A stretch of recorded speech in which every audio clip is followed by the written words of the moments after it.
All right, Lee, thank you. Now on Bounce, we are back with one of our favorite weekly segments here. Mrs. Stella Mack is here tonight. She's, of course, Brigida's mom. Yes, Mama Mack. Ask Mama Mack. There we go. Yes. And nice to see you, Mom. Thank you. It's good to see you, too. You look good in your green over there, know. celebrating St. Patrick's Day. Rocking it. Brigida's rocking hers. I got on a green tie. You got on a green tie? Lee cannot wear green because it would, the weather wall is green. And it would wash her out. You would only see her arms and her head. Yes, so in Lee's defense, because some people have been And she had on green earlier. She just changed before showtime. Yeah. Now that Delano's done putting her on blast. Let's talk about some common parenting myths, shall we? We're going to get Mama Mack's take on them, and then we'll tell you what the science says about them in a new book called The Great Myths of Child Development. Okay, the first one says that there is a widespread belief that what's called attachment parenting creates a stronger bond between you and your child. Now, some examples of attachment parenting include breastfeeding beyond 2 years of age and allowing your children to sleep with you. So, Mama Mack, do you think parenting creates a stronger, or this attachment parenting creates a stronger bond?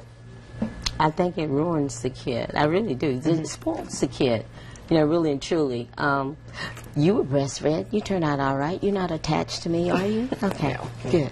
Although I do enjoy spending time with my mama. Yes, yes, that's fine. But the question was how long you breastfed for. So 4 months. Cut it off. Okay. Cut it off. Yeah, right. too long. Too long. You've got to talk about your oversharing on this show, Mom. What? Okay, so, and the sleeping... That's why we pay you the big bucks. We want you to keep oversharing. Sleeping, having your kids sleep with you, you're not a fan of... I'm not a fan of that. My mother told me when you were born, put her in her own bed. Don't let her sleep with you because they get used to having that coziness. I used to climb out of my bed and get in bed with my parents until they scared the wits out of me, and that was no fun. But the thing is that the kid gets attached, and then when you want them out of your bed, they don't want to go. Which I think is just, you know, crazy because you could have, you know, nipped that in the bud way back here versus... You know, and the older they get, I imagine the tougher it is to do that. It is, most definitely. Well, here's what the authors of the book say. They found no evidence of a lasting benefit from attachment parenting. So there is something to, you know, weaning a child off of breastfeeding, you know, by the age of 2 or beforehand, and then letting them sleep with you, because what happens when the child is 8 and still wants to climb in bed with mommy and daddy? And I know. That's the second method I've heard of before. I've seen this. It talks about the cry it out method. This is one a lot of parents feel guilty about. Some parents let their babies cry for a period of time before picking them up or until they fall asleep. They feel letting their kids fall asleep on their own is just like learning a new skill. Mama Mack, do you think the cry it out method works at all? Yes. Prime example. Oh, okay. Am I sharing too much still? No, go ahead. Okay. Yes, because I was concerned that there was something wrong with Brigida, and I called the nurse's office and said, they said, no, if she's diapered and fed, let her cry. Because kids have a way, that's the only way they can vent. So this is, you know, that's their, you know, cry their frustrations out. I'm 100% for it. I really am. See, she turned out okay. I don't know. I'm not, you know, crying out for any help now or exhibiting any behaviors that would say I'm going to hold off on this one because I think I might get myself in trouble. No, I'm not going to say anything. You disagree? No, I don't. I just what did your mother do for you? There's so many ways. You know, I don't know. I wish what did you do for your child? How about that?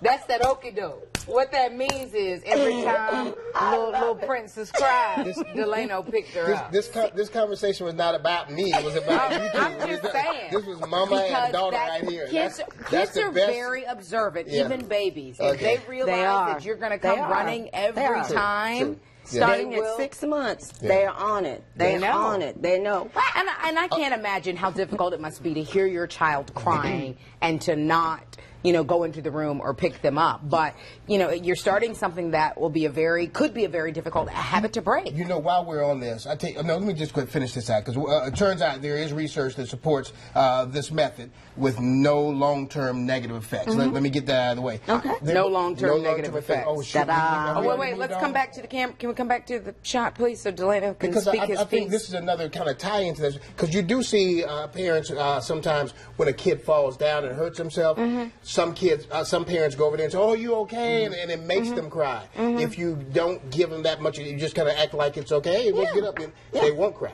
This is true. And then some of them will fall and wait and look and say, "Okay, you gonna say something?" They move on. Okay, I'm sorry. Go ahead. They ain't got a big hematoma popping out. They're not bleeding. They fine. They are fine. There you go.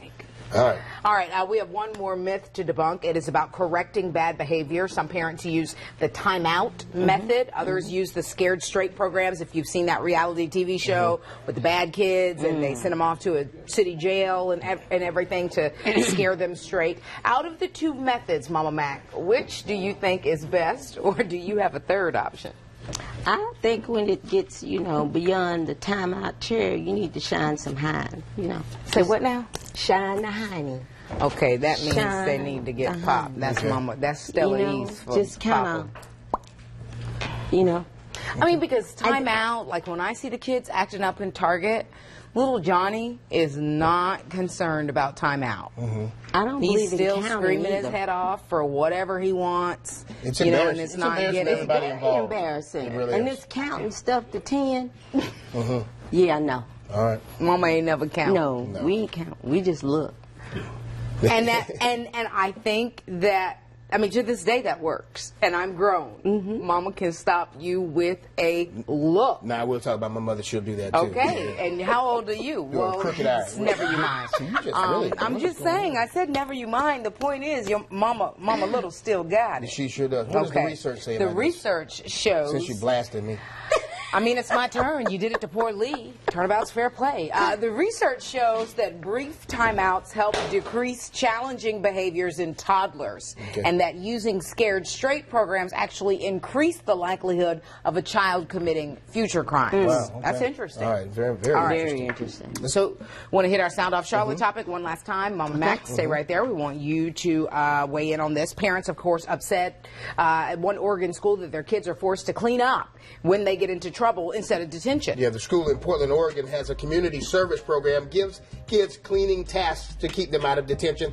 Leaders at Cesar Chavez K-8 says it's designed to show students social responsibility for their behavior. The punishment depends on what the child did wrong, but officials say most of the tasks include, picking up paper, pencils, trash around the hallways. But some parents don't like it. They're making their kids clean up bathrooms, they're saying, and scrub toilets and walls. So what do you think?